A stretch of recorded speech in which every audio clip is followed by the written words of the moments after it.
रोज रात्री माझे सासरे माझ्या केसांना लाल मेहंदी लावायचे. ती लावल्यावर मला शांत झोप यायची.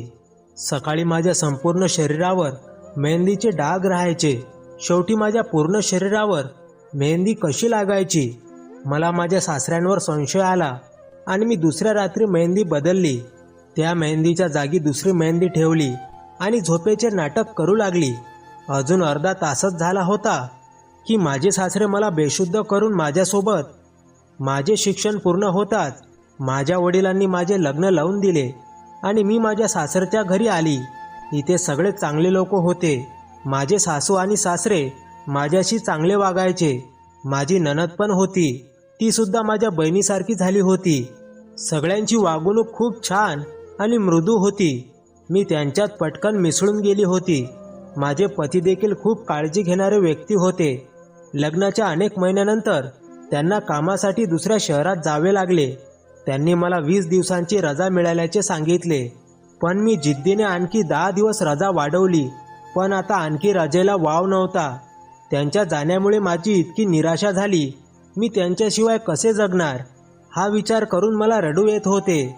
निसर्गाने पती पत्नीचे नाते बनवलेच असे प्रेमाने आहे की जर एक सोबत नसेल तर दुसऱ्याने राहिलं जात नाही. आणि त्यात माझे नवीन लग्न झाले होते. त्याला पाहिल्याशिवाय मला राहवत नव्हते. पण तो दिवसही खूप लवकर आला जेव्हा माझा नवरा 2 महिन्यांसाठी निरोप घेऊन बाहेर गावी गेला होता. तो गेल्यानंतर मी बरेच तास बसून माझी खोली बंद करून रडत राहिली. पण तेवढ्यात सासू आणि नणद आली आणि माझे सांत्वन केले आणि मला आधार दिला की वेडी आम्ही आहोत ना तुझ्यासोबत, तू एकटी नाहीस. त्यांचं प्रेम आणि आपुलकी पाहून मी शांत झाली. त्यानंतर मी माझ्या पतीशी दिवसातून 3 वेळा बोलू लागली. हळूहळू माझा धीर आला होता. नवऱ्याला जाऊन अजून 1 आठवडा झाला होता आणि माझ्यासोबत विचित्र गोष्टी घडू लागल्या. अशा गोष्टी घडू लागल्या की मला समजले नाही की हे का होत आहे. कोणाला काय सांगू काही समजेना. रात्री झोपण्यापूर्वी दूध पिऊन झोपायचा हा माझा नित्यक्रम होता. माझी सासू प्रत्येकासाठी दुधाचे ग्लास भरून स्वयंपाकघरात ठेवत होती आणि मग रोजच्या नित्यक्रमानुसार घरातील सर्वजण ते उचलून प्यायचे. या रात्री मी 1 ग्लास दूध पिऊन शांत झोपली होती. हवामान खूप छान होते. मला लवकरच झोप लागली. सकाळी डोळे उघडले तेव्हा आजूबाजूला एक विचित्र वास जाणवत होता. डोळे उघडताच लक्षात आले की ही मेहंदी आहे. मी डोळे उघडले आणि इकडे तिकडे पाहिलं तर काहीच दिसत नव्हतं. पण जशी माझी नजर माझ्या हातावर पडली मी स्तब्ध झाली. माझ्या हातावर मेहंदी लागलेली होती. मी माझ्या हाताकडे खूप लक्षपूर्वक पाहत होती. मला आठवत नव्हते की मेहंदी केव्हा लागली. आणि मग जेव्हा माझे लक्ष माझ्या पायाकडे गेले, पाय मेहंदीने भरले होते आणि मी घाबरली आणि पटकन उठून बसली. हे सर्व कसे घडले माहीत नाही असा विचार करत मी वॉशरूममध्ये गेली आणि हातपाय धुवू लागली आणि सुकलेली मेहंदी काढू लागली. पण हे काय? माझे संपूर्ण शरीर मेहंदीच्या रंगाने भरले होते. माझ्या अंगभर मेहंदीचा रंग होता. मी माझं स्वतःचं शरीर पाहत राहून गेली. माझ्या डोळ्यात अश्रू येऊ लागले. मला हे सर्व काही नवीन होते. मला समजत नव्हते मी काय करावे. भीतीने मला पूर्णपणे घेरले होते. हातपाय धुवून मी बाहेर आली तेव्हा माझ्या पायावरील मेहंदीचा रंग एकदम फिका झाला होता. कदाचित तिने जास्त रंग दिला नाही, पण माझ्या हातावरची मेहंदी पूर्ण लाल झाली होती. मी थरथरत बेडवर जाऊन बसली. मला माझ्या शरीराची भीती वाटत होती आणि मनात विचित्र विचार येत होते की ही मेहंदी कोणी लावली असेल. मग माझ्या मनात एक गोष्ट आली की हा विनोद आहे का? माझ्या नंदेने हे सर्व माझ्यासोबत चेष्टा म्हणून तर केले नाही ना. हा विचार करून मला थोडा दिलासा मिळाला. कदाचित तो एक विनोद असेल. नाश्ता करण्यासाठी बाहेर गेली तर सर्व काही सामान्य होते. सर्वजण नाश्त्याला बसून माझी वाट पाहत होते. माझा उदास चेहरा पाहून माझ्या सासूने मला विचारले. त्यांचे म्हणणे ऐकून मी काही नाही म्हणून उत्तर दिले. पण त्या सर्वांचे चेहरे बघून असे वाटत नव्हते की त्यांनी माझ्याशी काही विनोद केला असेल. मग सासऱ्यांनी हसत हसत विचारले काय झालं, ज्यावर मी उत्तर दिले की मी माझ्या पतीला मिस करत आहे, त्यामुळे मी दुःखी आहे. यावर सर्वांनी माझे सांत्वन केले आणि सांगितले की हळूहळू सवय होईल. मला त्यांना विचारायचे होते की ही मेहंदी कोणी लावली आहे. पण कशी विचारू? या उलट माझ्या हातपायांवर डिझाईन नसलेली मेहंदी पाहून ननद स्वतःच मला विचारत होती आणि म्हणाली की अशी मेहंदी का लावली आहे. वहिनींनी मला सांगितले असते मी चांगली डिझाईनची मेहंदी लावून दिली असती.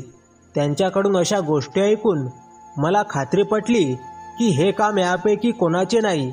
पुढच्या आठवड्याभरात असे एकही घटना घडली नाही. इकडे माझी सासूची तब्येत बिघडत चालली होती.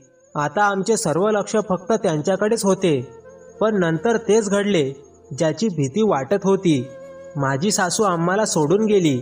माझी सासू खूप चांगल्या अस्तित्वाची मालकीण होती, जी मला आईसारखे प्रेम देत असे. तिचे प्रेम आजही माझ्या हृदयात ताजे आहे. पण तिचे आयुष्य एवढेच होते.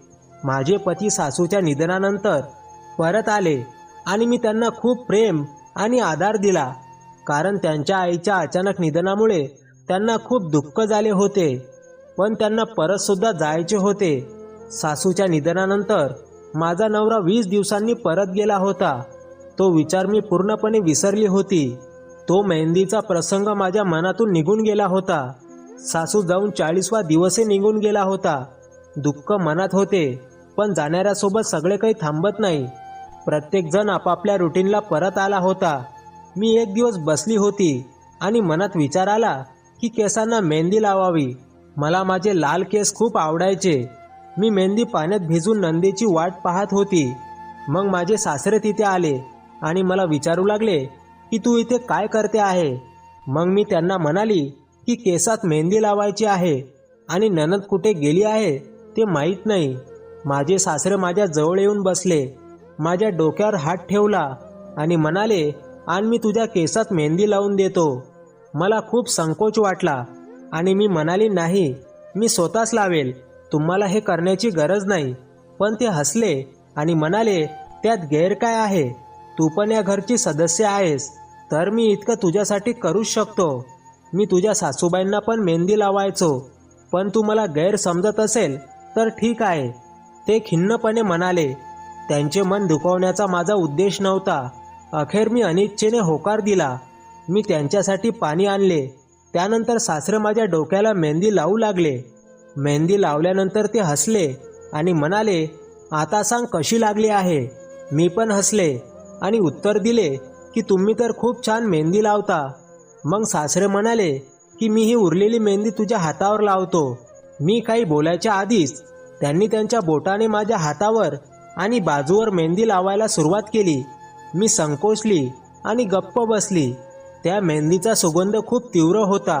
माझ्या नंदेने जेवण बनवले होते, पण माझ्या हाताला मेहंदी लावली होती, म्हणून माझ्या धाकट्या नंदेनेच मला जेवण खाऊ घातले.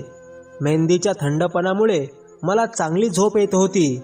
मी पटकन डोके धुवून हातावर लावलेली मेहंदी काढली आणि झोपी गेली. त्या रात्री मी खूप शांत झोपली. जेव्हा माझे डोळे उघडले तेव्हा मला जाणवले की खोलीत कोणीतरी आहे. मला डोळे उघडायचे होते, पण झोप माझ्यावर अशी हावी झाली होती की मला डोळे उघडता येत नव्हते. पण जेव्हा सकाळ झाली तेव्हा मी पुन्हा घाबरून गेली.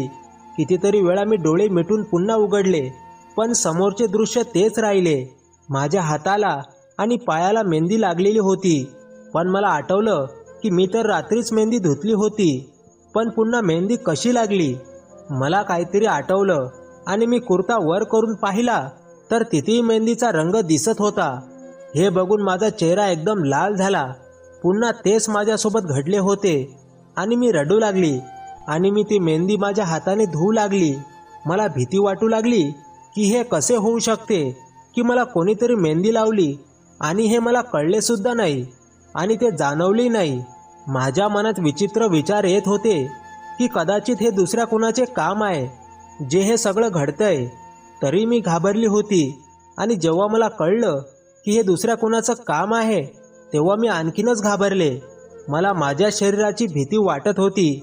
झोपेत असताना माझ्या हातपायांवर कोण मेहंदी लावत आहे असा विचार मी करत होती आणि मला कळतही नव्हते. अगदी माझ्या संपूर्ण अंगाला मेहंदी लावली होती आणि ती साफ पण झाली होती, पण त्याचा रंग माझ्या अंगावर राहिला होता. शेवटी कोण माझ्या शरीरावर मेहंदी लावते आणि ती साफही करते मला कसे कळत नाही. मला माझ्या नवऱ्याशी बोलायचं होतं की हे कसं होऊ शकतं. असा विचार करून माझ्या डोक्यात खूप दुखायला लागलं आणि हलकासा तापही सुरू झाला. काम संपवून मी माझ्या खोलीत आली आणि डोकेदुखीचे औषध घेऊ लागली. औषध घेण्यासाठी ड्रॉवर उघडताच त्यात मेहंदीची पाकिटही पडली होती. एक पॅकेट अर्धे उघडे होते आणि थोडी खाली पडली होती. त्यावरून मला कळले की ही तीच मेहंदी आहे जी माझ्या हाताला आणि पायाला लावली जाते. पण विचार करण्यासारखी गोष्ट म्हणजे जी मेहंदी मी माझ्या खोलीत माझ्या केसांना लावण्यासाठी आणली होती ती मी त्याच वेळी वापरली होती. यावेळी मी औषध घेण्यासाठी ड्रॉवर उघडला होता हे देखील विसरले होते. परंतु या मेहंदीचा सुगंध इतका तीव्र होता की मला ते पॅकेट दूर ठेवले. त्याचा वास आल्यावर मला चक्कर येऊ लागली. मी ते पॅकेट तसेच ठेवले आणि विचार करू लागली की हे कोणत्या प्रकारची मेहंदी आहे जिचा रंग देखील वेगळा होता आणि ती माझ्या खोलीत होती. पण माझ्या मनात एक स्फोट झाला जेव्हा मी माझ्या हातांकडे बघितले आणि माझ्या पायाकडे पाहिले की तीच मेहंदी माझ्या हातावर आणि पायावर लावली होती आणि ती माझ्या केसावर कुठेही लावली नाही आणि ती माझ्यावर कुठेही लावली नाही. मला खूप भीती वाटत होती की मला काय होत आहे. माझ्या अंगभर मेहंदी कशी लावली होती आणि ती मेहंदी बघून असं वाटत होते जणू 3-4 जणांनी बसून ती अंगभर लावली होती. मी खोलीतून बाहेर आली आणि सामान्य राहण्याचा प्रयत्न केला. त्यानंतर मी देवाची प्रार्थना करू लागली आणि मनसोक्त पाणी प्यायली. आज रात्री असे काही होणार नाही अशी प्रार्थना करत मध्यरात्री पुन्हा झोपी गेली. पण मी चुकीची होती. सकाळी उठल्यावर पुन्हा एकदा माझे शरीर मेहंदीने भिजले होते आणि माझे कपडेही मेहंदीने भिजले होते. हे सर्व दृश्य पाहून मी जोरात किंचाळले. माझ्या किंचाळ्या घरभर गुंजल्या. माझी ओरड ऐकून माझी जेठाणी आणि नणद माझ्या खोलीत आल्या. मला मेहंदीत भिजलेली पाहून त्यांना आश्चर्य वाटले. सगळे माझ्याकडे पाहू लागले आणि जेठाणी म्हणाली, काय झाले आहे? हे कपडे मेहंदीने का भिजले आहेत? काय करावे ते मला समजत नव्हते. मी हिंमत एकवटली आणि जे सर्व कसे घडले ते सांगू लागली की माझ्यासोबत 2-3 वेळा हातपाय आणि अंगावर मेहंदी लावली होती. माझी नणद माझ्याकडे टक लावून पाहत होती. सगळे माझ्याकडे खूप लक्षपूर्वक बघत होते. मग नणद म्हणाली की तू स्वतः मेहंदी लावली असेल आणि न धुता झोपली असेल, त्यामुळेच तुझ्या सगळ्या कपड्यांवरती लागली आहे. यावर जेठानी सुद्धा म्हणाली की हो, तू स्वतः मेहंदी लावली असेल आणि न धुता झोपली असेल, म्हणूनच ते तुझ्या कपड्यांवर आली आहे. या गोष्टी ऐकून मी आणखी रडू लागली आणि मी असे केले नाही हे त्यांना कसे पटवून द्यावे याचा विचार करू लागली. मला काहीच कळत नव्हते. शेवटी मी म्हणाली की या रूममध्ये कोणीतरी येते ज्याने माझ्यासोबत हे केले आहे. हे ऐकून त्या दोघी एकमेकींकडे बघू लागल्या आणि म्हणाल्या की इथे कोणी येऊ शकत नाही. घरातील सर्व लोक आपापल्या कामात व्यस्त असतात. तुला काहीतरी गैरसमज झाला आहे. इतकं बोलून त्यांनी बाथरूममध्ये माझे हातपाय धुतले आणि माझे कपडे देखील स्वच्छ केले आणि मला नाश्ता करायला बोलावले आणि म्हणाले की नाश्ता करायला ये, मग बोलू.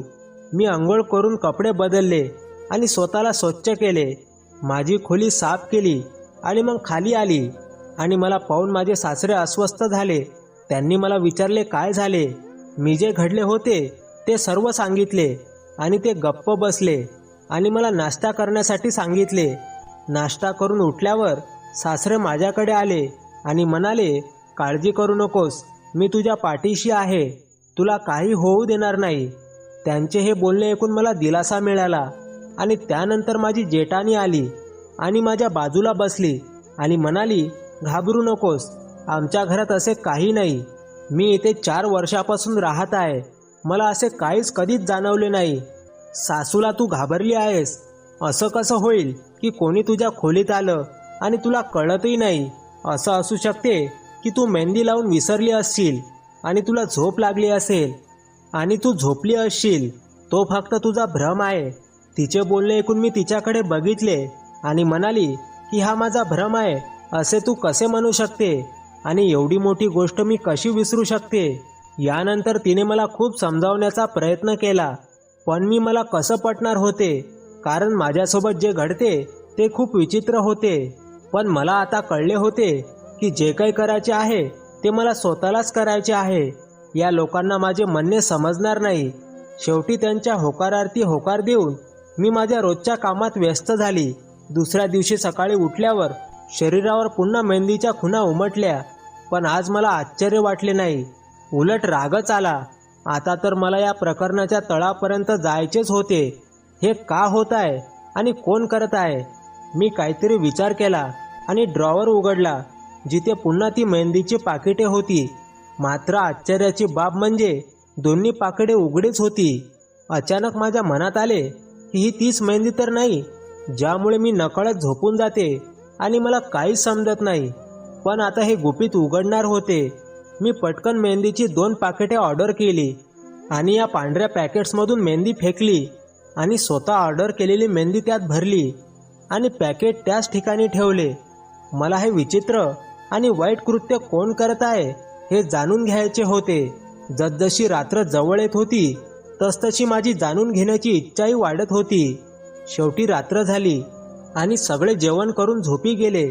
खोलीत शिरताच मी झोपेचे नाटक करू लागली, कारण मला त्या व्यक्तीला कोणत्याही किमतीत शोधायचे होते आणि मला झोपायचे नव्हते. रात्रीचे 11 वाजून गेले होते. मग माझ्या खोलीचा दरवाजा उघडला आणि माझे सासरे माझ्या खोलीत आले.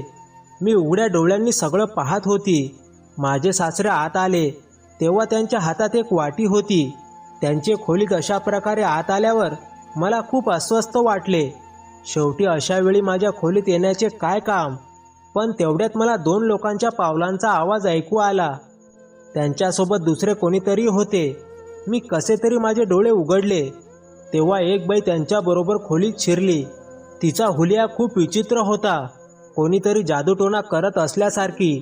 त्यांना माझ्या खोलीत असे पाहून माझे शरीर डळमळले, म्हणून मनात अनेक विचार येऊ लागले. ती बाई माझ्या समोर येऊन बसली. मी डोळे मिटले होते आणि ती सासऱ्याला काहीतरी बोलली आणि सासरे तिच्या आज्ञेत आले आणि माझ्या समोर बसले आणि मेहंदी काढू लागले. बहुधा ते तीच मेहंदी काढत असावेत. थोड्या वेळाने सासऱ्यांनी माझ्या हाताला आणि पायाला मेहंदी लावायला सुरुवात केली. हे सगळं पाहून माझ्या मनाला वाटले जोरात ओरडून उठायचे आणि सर्वांना सांगायचे की हे लोक माझ्यासोबत असे का करत आहेत. पण मी असे काही करू शकत नव्हती. त्यानंतर त्या महिलेने सांगितले की ही मेहंदी लावल्यानंतर ती आता बेशुद्ध झाली आहे, कारण त्यात अशी काही माती होती, त्यामुळे जास्त वास घेतल्यावर व्यक्ती बेशुद्ध पडते. तेव्हाच मला समजले की मी बेशुद्ध का व्हायची आणि मला काहीच जाणवत का नव्हते. काही वेळाने त्या बाईने काहीतरी वाचून माझ्यावर फुंकायला सुरुवात केली आणि मग सासऱ्यांना खोलीबाहेर जाण्यास सांगितले. मग तिचे बोलणे ऐकून सासरे रूममधून निघून गेले आणि मी घाबरली की आता ती काय करेल. ती बाई माझ्या अंगावर मेहंदी लावू लागली. मी इच्छा नसताना पडून होती. ती माझ्या अंगावर मेहंदी लावत होती. ती काय करत होती माहीत नाही. या क्षणी माझा जीव निघायला करत होता. माझे हृदय जोरजोरात धडधडत होते. त्या बाईने काहीतरी वाचून मेहंदी काढायला सुरुवात केली आणि हे सगळं झाल्यावर तिने माझ्या सासऱ्यांना खोलीत बोलावलं.